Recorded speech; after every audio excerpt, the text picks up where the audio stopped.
Dear students, हम class 12th physics में NEET के सॉल्यूशंस देख रहे हैं, ठीक है। और टॉपिक है इलेक्ट्रोस्टैटिक और कैपेसिटेंस। पार्ट 4 में जो प्रॉब्लम्स होंगे उनके अपन सॉल्यूशंस देखेंगे। Okay, so let's move on. In question 31 we are having two parallel metal plates और इनके पास चार्ज प्लस क्यू और माइनस क्यू दे रखा है and they are facing each other and with a certain distance between them. तो distance बच्चों यहाँ पे आप डी अज्यूम कर लो और इसको ऐसा मान लो कि कुछ ऐसी बात बोल रहा है। ये फर्स्ट कंडीशन है, ठीक है। ये आपके पास चार्ज हो जाएगा, यहाँ पर प्लस क्यू रख देते हो, यहाँ पे क्या रख देते हैं बच्चों, minus Q. There must be some separation between them and if the plates are now dipped in kerosene oil tank, मतलब उनको अपन ने क्या करा, केरोसिन के अंदर डिप कर दिया, विच मीन्स इसका जो के होगा वो बच्चों अब ग्रेटर देन 1 हो जाएगा। प्रीवियसली के कितना होगा, एयर के रिस्पेक्ट में बात कर रहा हूँ, तो वो जाएगा 1 for air and right now यहाँ पे लिखा हुआ है आपके पास केरोसिन, ठीक है। स्टूडेंट्स, क्वेश्चन कहता है इलेक्ट्रिक फील्ड पे क्या इफेक्ट आएगा। सो फर्स्ट पार्ट के लिए अगर अपन पढ़ेंगे तो इलेक्ट्रिक फील्ड इन जनरल होती है ई नॉट, वो होती है sigma divide by epsilon not, क्योंकि अपन बात कर रहे हैं यहाँ पर कैपेसिटर की, ठीक है। कैपेसिटर व्हेन इन एयर, और सभी को पता है कि जब कोई डाइलेक्ट्रिक रख देते हैं तो इसका मतलब होता है डाइलेक्ट्रिक बच्चों हमेशा इलेक्ट्रिक फील्ड को डिक्रीज करता है। So you know this that for bye inserting dielectric the electric field, ठीक है, decreases. The electric field decreases because किसी भी मीडियम की इलेक्ट्रिक फील्ड क्या हो जाती है बच्चों, वो एयर की इलेक्ट्रिक फील्ड हो जाती है और डिवाइडेड बाय हो जाता है के। ये अपना एक जनरल सा कॉन्सेप्ट है, ठीक है। इसको आप ई डैश भी कर सकते हो। यहाँ पर जो इलेक्ट्रिक फील्ड होंगी उनका नाम हो जाएगा ई डैश और यहाँ जो इलेक्ट्रिक फील्ड होंगी उनका नाम हो जाएगा ई नॉट।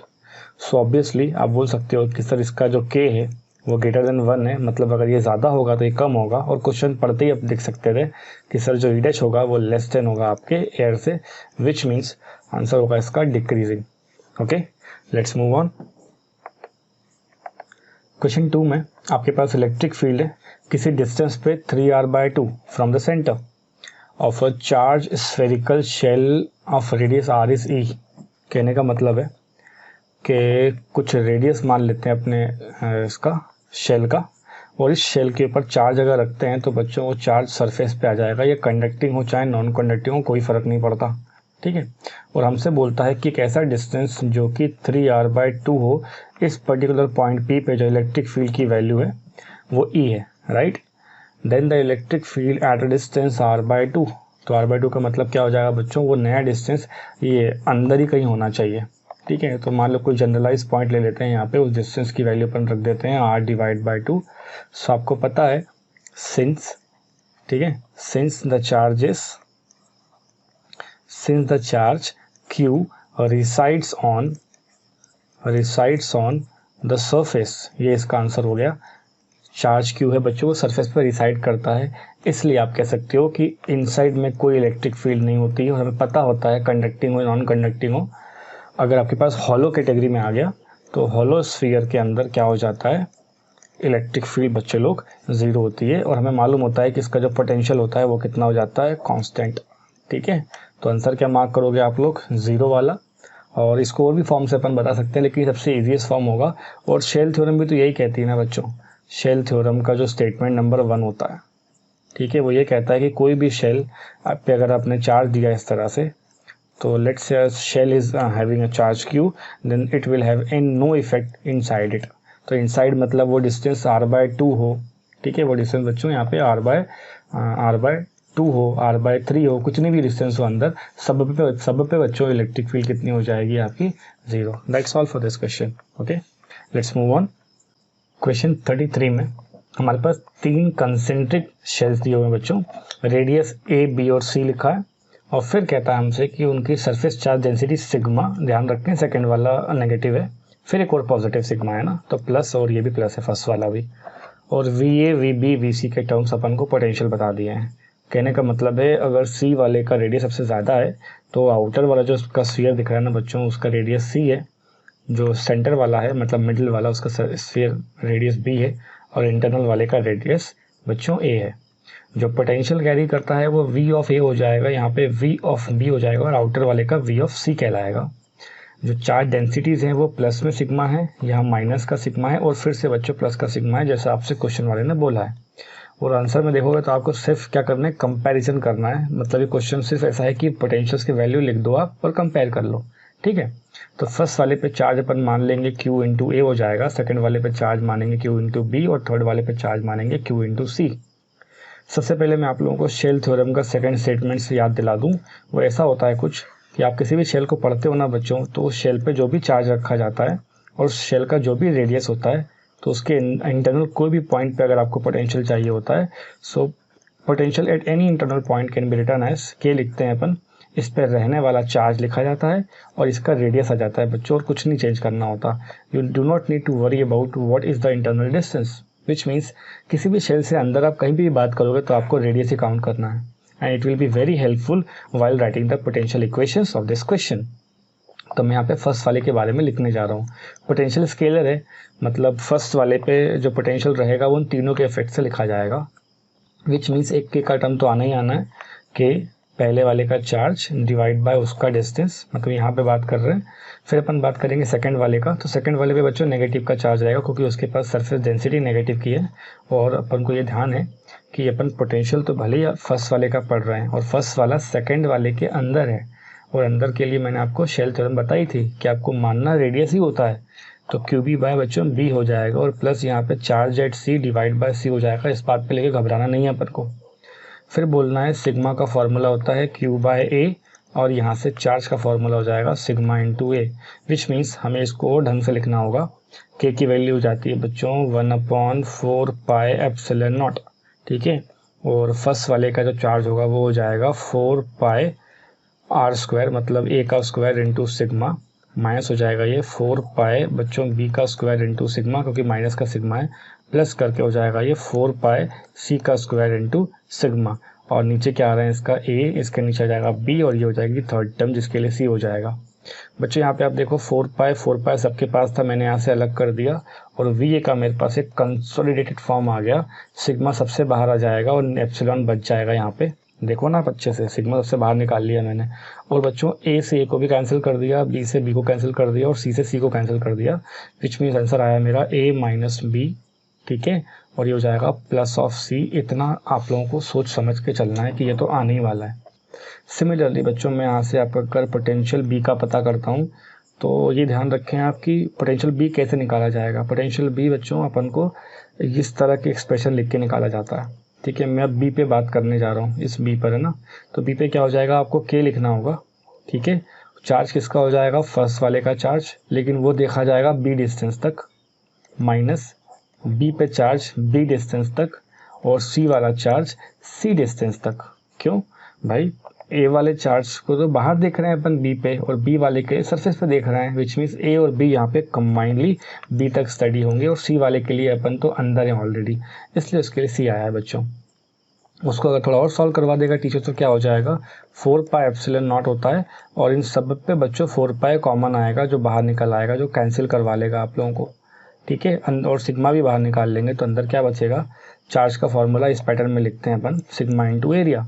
सो एरिया कितना हो जाएगा यहाँ पर, ये हो जाएगा ए स्क्वायर बाय बी, और माइनस हो जाएगा ये बी स्क्वायर बाय बी, और प्लस करके मुझे सी स्क्वायर बाय सी करना चाहिए, मतलब ये भी यहाँ पे कैंसिल हो जाएंगे, बी से बी भी कैंसिल हो जाएगा, और यहाँ ए का स्क्वायर लिखा है और ये कितना लिखा है बच्चों, बी लिखा हुआ है, दैट्स इट।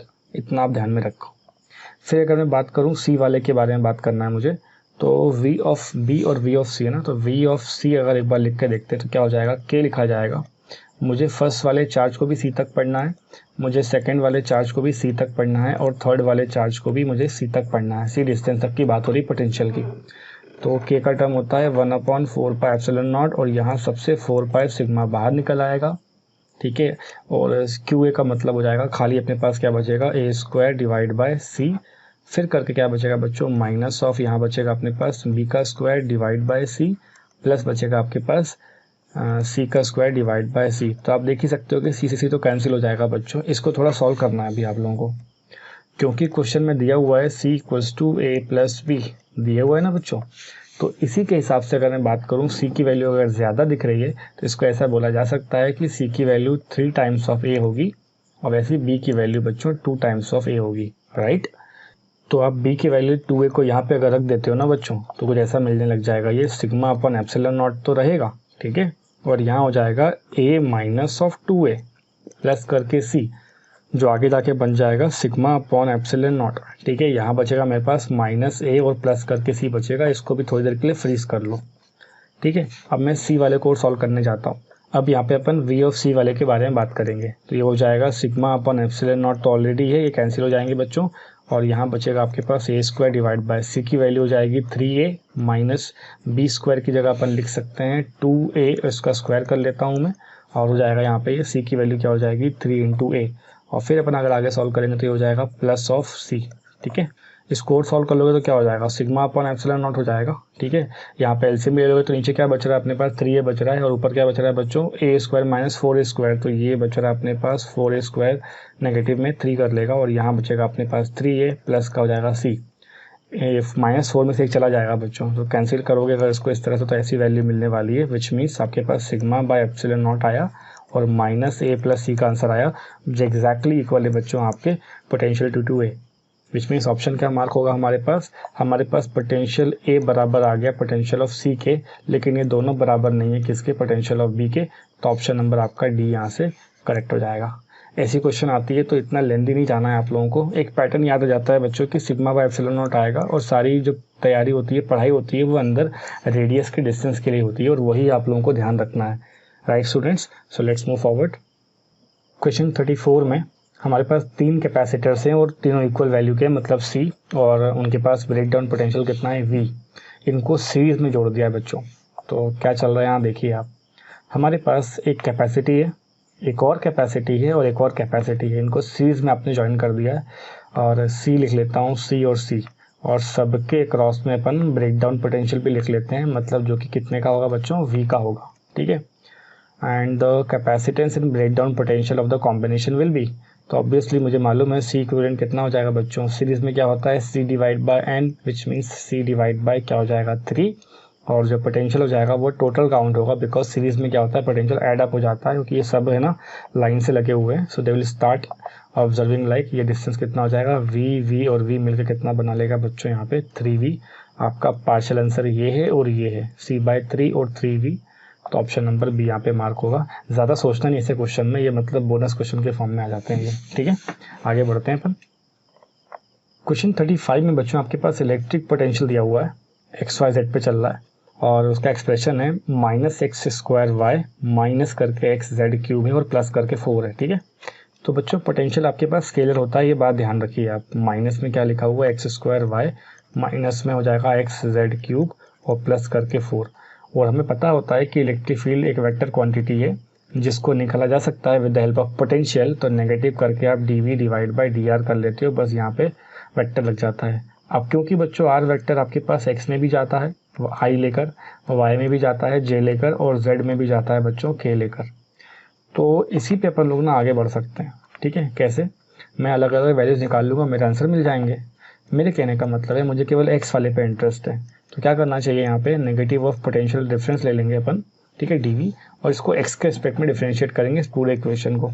तो बच्चों आपको इस पूरे को क्या करना होगा, डिफरेंशिएट करना होगा, लेकिन x के रिस्पेक्ट में, तो हो जाएगा नेगेटिव, और मैं इस पूरे को डिफरेंशिएट अगर करता हूँ तो फर्स्ट टर्म के लिए हो जाएगा एक और मेरे पास माइनस, x का स्क्वायर है तो क्या हो जाएगा पावर सामने आ जाएगी, और एक कम हो जाएगी 2xy, ठीक है बच्चों, और एक और माइनस रहेगा वहाँ पे, और x का डेरिवेशन हो जाएगा 1, और ये हो जाएगा z³, और कांस्टेंट का डेरिवेशन कितना होता है बच्चे लोग 0।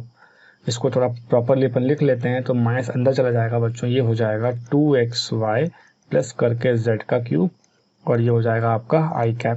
सिमिलरली बच्चों आप लोगों को y करना है ना, इलेक्ट्रिक फील्ड का y एक्सिस का कॉम्पोनेंट, तो हो जाएगा negative of dv divide by dy, negative रख लेते हैं और फिर से इसको y के एस्पेक्ट में करके देखते हैं, ठीक है। तो एक और नेगेटिव आएगा और x² रह जाएगा, और y का डेरिवेटिव कितना होता है 1, माइनस करके बच्चों आपके पास क्या होगा, ये टर्म देखो ना आप, इसमें y कहीं नहीं दिख रहा और यहाँ भी कहीं नहीं दिख रहा, मतलब आगे के टर्म क्या हो जाएंगे आपके पास प्लस करके 0 और प्लस करके 0, वो आएंगे ही नहीं, विच मीन्स आपको सीधा सीधा लिखना था यहाँ पे x² का टर्म होगा जो कि j पर जा रहा होगा। ऐसे ही बच्चों आप लोगों को क्या करना है, z एक्सिस पे भी सॉल्व कर लेना है, क्योंकि डिफरेंशिएट बस इतना करना है उसको, dv का टर्म जो कि z एक्सिस के रिस्पेक्ट में होते हैं, माइनस साइन लगा लो, और इस एक्सप्रेशन को देखो आप, ये तो कांस्टेंट है, तो इसका हो जाएगा बच्चों 0, और यहाँ z के लिए क्या हो जाएगा अपने पास, सीधा सीधा ये हो जाएगा, एक नेगेटिव लगा के ये हो जाएगा 3, ठीक है, z स्क्वायर, और एक x का टर्म बचेगा, इसको प्रॉपरली लिख लेते हैं अपन। तो माइनस माइनस कितना हो जाएगा प्लस, तो यहाँ हो जाना चाहिए 3x z स्क्वायर, और ये हो जाएगा k। तो अगर ये टर्म है अपनी ई जेड की वैल्यू, ये टर्म ई वाई की वैल्यू, ये टर्म ई एक्स की वैल्यू है, तो इसको अपन साथ में लिख देंगे तो अपने को आंसर मिलने लग जाएंगे। तो 2xy plus of Z cube, बच्चों ये अपना आंसर है, ठीक है, ऑप्शन नंबर डी। पेपर में आता है तो इतना आपको करना ही पड़ेगा। और याद रखें डिफ्रेंशिएशन लेते वक्त आपको एक्स के रिस्पेक्ट में डिफ्रेंशिएट करना है, कहीं एक बार आपको एक बार एक्स के रिस्पेक्ट में डिफ्रेंशिएट करना है, आपको एक बार वाई के रिस्पेक्ट में करना है, और आपको एक बार जेड के रिस्पेक्ट में करना है। That's all for this question. Let's move forward. In question number 36 हमारे पास एक थिन कंडक्टिंग रिंग है जिसका रेडियस बच्चों आर दिया हुआ है, मतलब मान लो इसका रेडियस कितना हुआ है आर, और चार्ज इसके पास प्लस का क्यू है जो कि सब जगह पे क्या होगा बच्चों, इस तरह से सेपरेट हो जाएगा, है ना, डिस्ट्रीब्यूटेड फॉर्म में इसका चार्ज माना जाएगा। फिर आपसे कहता है इलेक्ट्रिक फील्ड जो है और at the centre due to the charge part A के बी, विच मीन्स आपका ए से लेके ये के करते हुए इतने पार्ट से यहाँ पे जो इलेक्ट्रिक फील्ड पड़ रही होगी उसको बोला है उसने E. And the electric field at the center due to the remaining part ACDB, which means ACDB part से यहाँ पर कितनी रिंग होगी, है ना, मतलब आपके ये वाले पार्ट पे रिंग बतानी है, इस वाले पार्ट से सेंटर पे क्या होगी इलेक्ट्रिक फील्ड और क्या उसका डायरेक्शन होगा। तो बच्चों एक बात तो आप ध्यान रखो कि अपन बात कर रहे हैं यहाँ पे किसी भी एक रिंग की, और रिंग को अगर अपन ने चार्ज दे दिया होता है और फॉर्मूले के अकॉर्डिंग अपन चल के जाएँ तो रिंग के सेंटर पे ना कोई इलेक्ट्रिक फील्ड होती ही नहीं है। तो E net at the center, E net at the center is obviously कितना हो जाएगा 0। तो वहीं से अपन शुरू कर सकते हैं अपना सॉल्व करना उल्टे तरीके से। नेट इलेक्ट्रिक फील्ड बोल सकते हैं इलेक्ट्रिक फील्ड का vector due to the A के बी पार्ट, मतलब यहाँ से लेके यहाँ तक वाले पार्ट की बात कर रहे हैं, प्लस कर सकते हैं अपन रिमेनिंग पार्ट को, ये हो जाएगा ए सी डी बी और उसका हो जाएगा वेक्टर। अगर लेफ्ट हैंड साइड बच्चों आपका क्या है 0 के बराबर है, विच मीन्स आप बोल सकते हो कि सर ई ऑफ ए के बी का जो भी वैल्यू होगा वो नेगेटिव डायरेक्शन में क्या हो जाएगा अपने पास, मैग्नीट्यूड भी सेम रहेगा और ये हो जाएगा ए सी डी बी करके यहाँ पे मिल जाएगा। विच मीन्स आपका आंसर आना चाहिए वो ऐसा होना चाहिए कि इस वाले पार्ट से अगर इलेक्ट्रिक फील्ड इस डायरेक्शन में गई है बच्चों तो वो रिमेनिंग पार्ट से क्या होगा उसके जस्ट ऑपोजिट होगी, ठीक है। तो ओ से लेके के तक के डायरेक्शन में अपना आंसर होगा और लिख देंगे अपन वैल्यू बिल्कुल एग्जैक्टली ई होगी और जो डायरेक्शन होगा वो फ्रॉम ओ से लेके के तक का होगा, ये आपका आंसर है, मतलब ऑप्शन नंबर डी। बच्चों 3E वाले पे कंफ्यूज मत होना कि वो पार्ट 3 टाइम ज़्यादा है, गलती कर जाओगे आप लोग, क्योंकि ये है अपना आंसर सोल्यूशन ये, ठीक है। जितना भी इलेक्ट्रिक फील्ड रिजल्टेंट मिल रहा होगा ए के बी पार्ट से वो इस डायरेक्शन में होगा और रिमेनिंग पार्ट से कई सारी चीज़ें कैंसिलेशन में चली जाएंगी और जो रिमेनिंग होगा वो इतना ही होगा जो उसको जीरो कर पाए, बिकॉज नेट फील्ड तो प्यारे बच्चों यहाँ पे जीरो होनी है ना। तो जीरो करने के लिए क्या चाहिए होगा आपको, जीरो होने के लिए आपको जितना ये ई आया उसका रिवर्स में एक इलेक्ट्रिक फील्ड चाहिए होगा। मतलब अगर ये आपका ई है तो ये कितना होना चाहिए, माइनस का ही होना चाहिए। माइनस मतलब इसका डायरेक्शन ही बस चेंज हुआ है जो कि ओ से लेके के तक का होगा, दैट्स ऑल। तो ये हमारे पास आंसर बन गया, बात खत्म होती है यहीं पे, ठीक है। नेक्स्ट क्वेश्चन देखते हैं। सो क्वेश्चन नंबर 37 में बच्चों क्या दिया है, इलेक्ट्रिक पोटेंशियल है और किसी पॉइंट पे ना फ्री स्पेस पे किसी चार्ज Q की वजह से बच्चों इतना दिया हुआ है ना, Q × 10⁻11। तो मान लो हमारे पास एक चार्ज प्लस का Q यहाँ रखा हुआ है, उससे कोई r डिस्टेंस अज्यूम कर लेते हैं और इस पर्टिकुलर पॉइंट पे आपको V का टर्म पता होता है कैसे लिखते हैं, वो जाता है K लिखा जाता है बच्चों, जो चार्ज है वो और जहाँ तक की बात हो रही है। सो V का टर्म बच्चों आपको पता है K × 10⁻11 है, ठीक है। और K को मैं पूरा न्यूमेरिकल फॉर्म में नहीं लिखूंगा बिकॉज ऑप्शन देख रहे हो आप कैसे लिखे हुए हैं, तो ये हो जाएगा 1/4πε0, ठीक है। और चार्ज को Q रहने देते हैं, यहाँ हो जाएगा R, इसको सॉल्व कर लो, चार्ज से चार्ज कैंसिल हो जाएगा और यहाँ मिल रहा है मुझे 1/r का एक्सप्रेशन, वो हो जाएगा 4πε × 10⁻11, ठीक है। ये तो छोड़ दो यहाँ पे। फिर बारी आती है अपन को इलेक्ट्रिक फील्ड के क्वेश्चन ने अपन से कहा है इलेक्ट्रिक फील्ड इस पॉइंट पे कितना होगा। तो जब ऐसे क्वेश्चन आते हैं हमारे पास तो हमें ये चीज़ पता होती है कि इलेक्ट्रिक फील्ड को सॉल्व किस तरह करना है। वो होता है उस जगह पे जो भी आपका पोटेंशियल आया होगा बच्चों वो लिखते हैं अपन इस तरह से, और पोटेंशियल डिवाइडेड बाय जो भी डिस्टेंस की बात होती है तो वो यहाँ पे क्या आ जाता है डिस्टेंस का टर्म, विच मीन्स ये हो जाएगा V/r, ठीक है। dV/dr नहीं करना, इसको V/r बोल सकते हैं फिलहाल के लिए। तो ये अगर अपन बात करें यहाँ पे V/d बोलते हैं यूजुअली, तो v कितना होगा बच्चों हमारे पास q इंटू 10⁻11 और 1/r का एक्सप्रेशन भी आप जानते हो और ये आपका आंसर आ चुका है। ठीक है, तो मैं लिखूंगा पोटेंशियल की जगह पे बच्चों ये वाला टर्म आया है ना, तो ये हो जाएगा q इंटू 10⁻11 और 1/r का टर्म क्या होगा वो ये होगा, ये हो जाएगा 4πε0 इंटू 10⁻11। तो बच्चों ये टर्म और ये टर्म मिल क्या बनाएंगे 10⁻22, तो हो जाएगा 4πε0 q इंटू 10⁻22 और ये हो गया आपका इलेक्ट्रिक फील्ड, जो कि ऑब्वियसली किस में होना चाहिए वोल्ट, और नीचे किसका डिस्टेंस है मीटर्स। ये हमारा आंसर है, मतलब हमारे पास आ जाएगा आंसर 4πε0 q इंटू 10⁻22, मतलब ऑप्शन नंबर अपना सी बच्चों सही जा रहा है। ठीक है, नेक्स्ट क्वेश्चन देखते हैं। क्वेश्चन 38, हमारे पास एक हॉलो सिलेंडर है जिस पे चार्ज बच्चों q कूलम्स है। तो मान लेते हैं कि यहाँ पर चार्ज कितना होगा q with in it. Question कहता है जो फाई है इलेक्ट्रिक फ्लक्स आपके यूनिट्स में वोल्ट मीटर के एसोसिएट करता है सिर्फ और सिर्फ कर्व्ड सरफेस जो कि बी वाली है। कहने का मतलब है कि ये जो कर्व्ड सरफेस दिख रही है बच्चों आपको, ये वाली कर्व्ड सरफेस, इस कर्व्ड सरफेस पे जो फ्लक्स है वो है आपका फाई, टोटल नहीं है ये फाई, यहाँ पे वाला फ्लक्स है। ठीक है, इस वाली कर्व्ड सरफेस से मैं इसको शेड कर देता हूँ, ये वाली कर्व्ड सरफेस से जो फ्लक्स है वो कितना है बच्चों आपके पास फाई। फिर कहता है the flux linked with the plane surface A, इस वाले प्लेन सरफेस पे कितना फ्लक्स होगा वो अपन को बताना है in voltmeters. So obviously charge कहाँ पर है बच्चों, एक क्लोज सरफेस पे है, तो लिख देता हूँ मैं q is inside the closed surface, is inside the closed surface, और उसी को गॉसियन मान के अपन सॉल्व करेंगे अभी। inside the closed surface which means जो टोटल फ्लक्स होना चाहिए q नॉट है ना, q नेट, वो हो जाएगा बच्चों अपने पास जो फ्लक्स होगा सरफेस a से प्लस फ्लक्स होगा सरफेस b से प्लस फ्लक्स होगा सरफेस c से। ठीक है, इसका तो गॉस लॉ कहता है कि नेट फ्लक्स होता है q/ε0। ठीक है, और ध्यान से देखो आप, यहाँ पर ये जो A वाला सरफेस दिख रहा है ना, ये A एग्जैक्टली यही रिपल्शन, ये सेम जो सरफेस होगा ये रेप्लिका फॉर्म में ये पीछे की तरफ बना रहेगा, विच मीन्स जो फ्लक्स होगा A का वो बराबर किसके हो जाएगा फ्लक्स ऑफ C सरफेस के। तो A और C को मैं लिख सकता हूँ यहाँ पे 2 times of flux of A, और B वाले का नाम था फाई, इसको यहाँ बुला लो तो कितना हो जाएगा ये q/ε0 माइनस में फाई, और 2 को यहाँ लेकर आओ तो कितना हो जाएगा 1/2, और वही टर्म किसके बराबर आ जाएगी बच्चों ए साइड से जो फ्लक्स आपका निकल के जा रहा था, तो 1/2 वाला ऑप्शन अपना मार्क हो जाएगा। इस क्वेश्चन में घबराना नहीं है, यहाँ गलती कर देता है बच्चा बस। नेट फ्लक्स क्या होगा इन तीनों का एल्जेब्रिक सम, और उसको मैंने गॉस लॉ से ऐसा लिख लिया है। जैसे ही आप गॉस लॉ लगाओगे आपको दिखने लग जाएगा कि आप इसको फाइंड कर सकते हो। Okay, let's move on. Question 39, आपके पास चार्जेस हैं प्लस q और माइनस q जो a और b पॉइंट पे रखे हैं।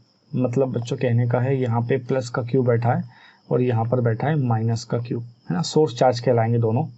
फिर कहता है which are at 2l distance apart, which means यहाँ से यहाँ तक का डिस्टेंस हो जाएगा इसके पास l, और यहाँ से यहाँ तक का डिस्टेंस भी कितना हो जाएगा बच्चों l, क्योंकि c यहाँ पर मिड पॉइंट दे रखा है a और b का।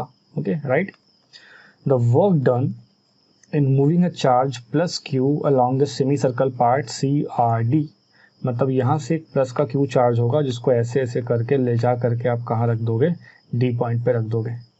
तो ये जो पोजीशन है बच्चों ये उसकी इनिशियल पोजीशन हो जाएगी। तो यहाँ पे शुरुआत में रखा है, आपने एक्सटर्नल वर्क करा और इसको फाइनली यहाँ पे ले आके रख दिया। ये क्वेश्चन कहता है जब भी बच्चों वर्क के बारे में बात होती है ना, तो वर्क का सिंपल सा फंडामेंटल होता है, जिस चार्ज को आप लेके घूम रहे हो वो लिख दो और डेल्टा वी का टर्म लिख दो, विच मीन्स यहाँ पे हो जाएगा q का टर्म, डेल्टा वी हो जाएगा अपना v2 minus of v1, that's all. यही अपना आंसर होना चाहिए। ठीक है, तो q तो अपने को दिख रहा है ऑप्शन में सब जगह पे, बस आपको डेल्टा वी का टर्म निकालना है। सो सबसे पहले बच्चों में v1 निकालूंगा, then I will write v2 और उसको अपन माइनस कर देंगे। ठीक है, तो v1 निकालते हैं। v1 यहाँ पता किया जाएगा, मतलब v1 इस पोजीशन पे निकाला जाएगा। इस पर्टिकुलर चार्ज पे बच्चों कौन कौन पोटेंशियल लगाएगा, ये व्यक्ति भी लगाएगा और ये व्यक्ति भी लगाएगा, यही आप कहना चाह रहे हो। फिर अब जब v2 फाइंड आउट करोगे तो वहाँ पर क्या हो रहा होगा, वहाँ पर भी फर्स्ट वाला चार्ज भी लगाएगा पोटेंशियल और सेकंड वाला चार्ज भी लगाएगा। पाथ क्या फॉलो कर रहा है उससे कोई मतलब नहीं होता, क्योंकि पोटेंशियल पाथ इंडिपेंडेंट टर्म है। अब अगर मैं बात कर रहा हूँ यहाँ से कि इनिशियली बच्चों इनिशियली वाली पॉइंट पे v1 ये चार्ज जो ए वाला है वो तो लगाएगा एल डिस्टेंस, तो और ये भी एल डिस्टेंस पे लगा रहा है, और बाद में भी जो फर्स्ट चार्ज है उसका डिस्टेंस चेंज हुआ है और सेकंड वाले का तो तब भी डिस्टेंस चेंज नहीं हुआ है। मेरे कहने का ये मतलब है ये चार्ज यहाँ पे आप लोगों को सिर्फ और सिर्फ कंफ्यूज करने को दिया है, इसका कोई इस्तेमाल नहीं करना आपको, क्योंकि शुरू में भी ये एल डिस्टेंस पे लग रहा था और बाद में भी एल डिस्टेंस पर ही लगेगा। बात समझ में आ रही है? क्योंकि सेमी सर्कल पाथ है बच्चों, तो आपको कुछ नहीं करना है, इसको स्टडी ही नहीं करना, ये ध्यान रखना। करोगे तो ये 2-3 लाइनें बढ़ जाएंगी, बाद में कैंसिल ही होना है उसको, तो मैं उसको इस्तेमाल नहीं करूँगा। फर्स्ट वाले पॉइंट के लिए V1 कैसा हो जाएगा, ये हो जाएगा K लिखेंगे, चार्ज हो जाएगा Q, क्योंकि सोर्स चार्ज बच्चों यहाँ पर Q है, KQ डिवाइड बाय होता है मेरा आंसर L। सेकेंड टाइम हो जाएगा ये K लिखूंगा मैं, Q लिखूंगा, और यहाँ पर बैठकर यहाँ तक का डिस्टेंस चाहिए मुझे, तो ये हो जाएगा चुपचाप 3L।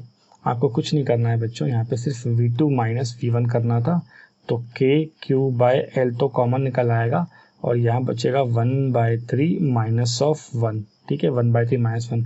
फिर यहाँ से आप पोटेंशियल डिफरेंस काउंट कर सकते हैं, वो हो जाएगा सीधा सीधा K का टर्म होता है 1/4πε0, ये हो जाएगा Q डिवाइड बाय L, और 1 माइनस 3 डिवाइड बाय 3 हो जाएगा, मतलब कहने का है ये माइनस ऑफ 2 बना लेगा, और नीचे अपने पास 3 है तो वो टर्म कैंसिल हो जाएगी, तो बचेगा यहाँ पे 2 और 3 हो जाएगा बच्चों 6πε0 L, और Q और एक नेगेटिव का टर्म होगा, और ये अपना डेल्टा V है।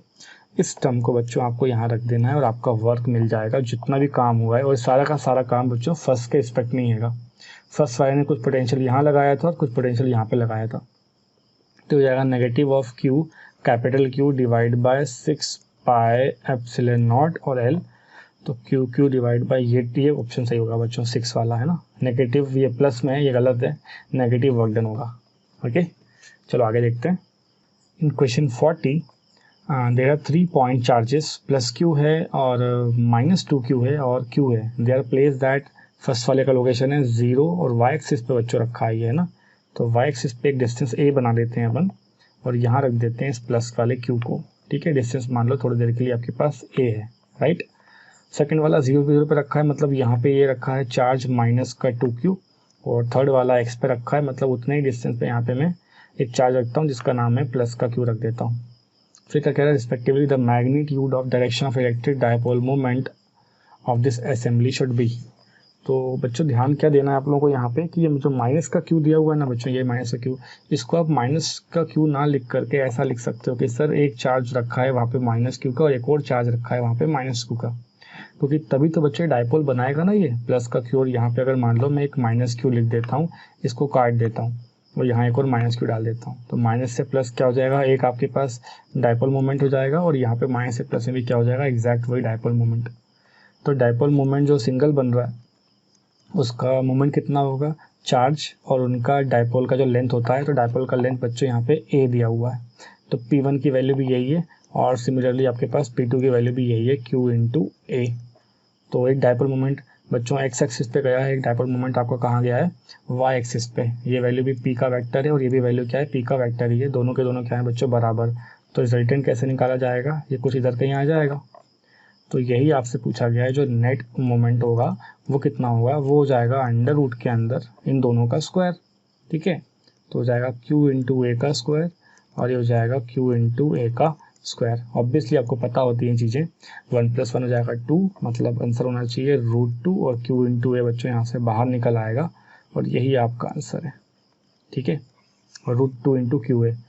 तो √2 into Q A x axis पे तो नहीं है, वाई पे भी नहीं है, ये बच्चों इस किसी डायरेक्शन में जा रहा है, तो वो डायरेक्शन का नाम कैसे रखोगे आप, वो डायरेक्शन में जाएगा 0,0,0 से लेके 0,0,0 से ले करके वो हो जाएगा एक्स की वैल्यू ए, वाई की वैल्यू बी कितनी हो जाएगी बच्चों यहाँ पे ए, और जेड की वैल्यू कितनी हो जाएगी 0। मतलब ऑप्शन नंबर 1 देखो आप, ये ओरिजिन से लेकर के 45 डिग्री के एंगल की बात कर रहा है, मतलब ऑप्शन नंबर 1 आपका करेक्ट है। √2 क्यू इंटू ए तो अपन ने ऑलरेडी सॉल्व कर लिया था, और डायरेक्शन बच्चों ये वाली होगी, और इस पॉइंट का नाम हो जाएगा आपके पास A,0। तो बच्चों ये हो गया पॉइंट, और एक ओरिजिन वाला पॉइंट हो गया, ये आपका P नेट का टर्म आ गया। डायग्राम देख के बनाते ही समझ में आ जाएगा कि ऑप्शन नंबर 1 मार्क करना है, इतना आपको सॉल्व करना ही नहीं है बच्चों पेपर में, राइट। सो टॉपिक एंड करते हैं, फिर आगे बढ़ेंगे अपने अगले लेक्चर में, ओके।